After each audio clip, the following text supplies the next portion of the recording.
ఉదయకాల ప్రార్థన.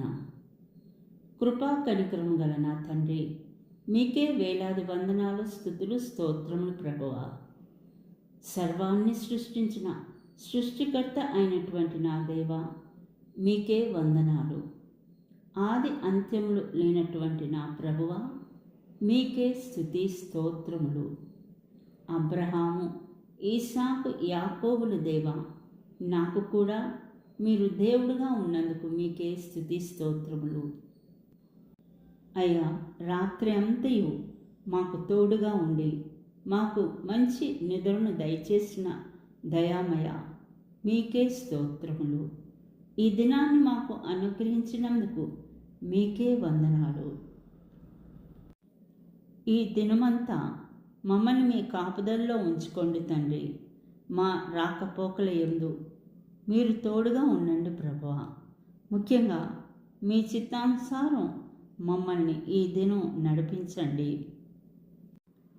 మేము చేయి పనుల్లో మాకు తోడుగా ఉండండి.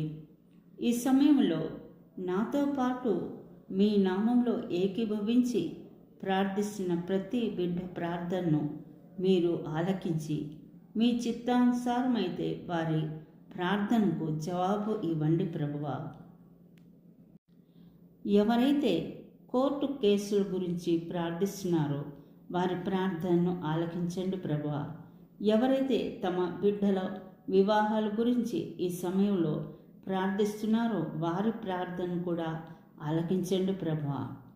ఎవరైతే తమ బిడ్డల చదువుల గురించి ప్రార్థిస్తున్నారో ప్రభువా, వారి ప్రార్థనను ఆలకించి వారి బిడ్డలకు మంచి జ్ఞానాన్ని, జ్ఞాపక శక్తిని ప్రసాదించండి ప్రభువా. దీర్ఘవ్యాధితో బాధపడుతున్న వారి ప్రార్థనను ఆలకించి వారిపై మీ గాయమైన హస్తాన్ని ఉంచి వారికి స్వస్థతను దయచేయండి ప్రభువా. అదేవిధంగా ఈ సమయంలో యవ్వనస్తుల బిడ్డలను గురించి కూడా జ్ఞాపకం చేసుకున్న తండ్రి, బిడ్డలు తప్పిపోకుండా ప్రభువా వారిని కాచి కాపాడడం తండ్రి.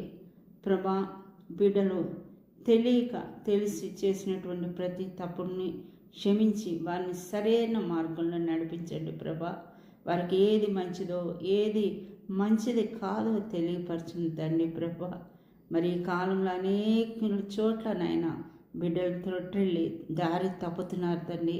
వారిని కాచి కాపాడడం దేవా. ఇవన్నీ నజరేయుడైన యేసుక్రీస్తు ఉన్నత నామాన్ని అడిగి వేడుకొంచున్నాం తండ్రి.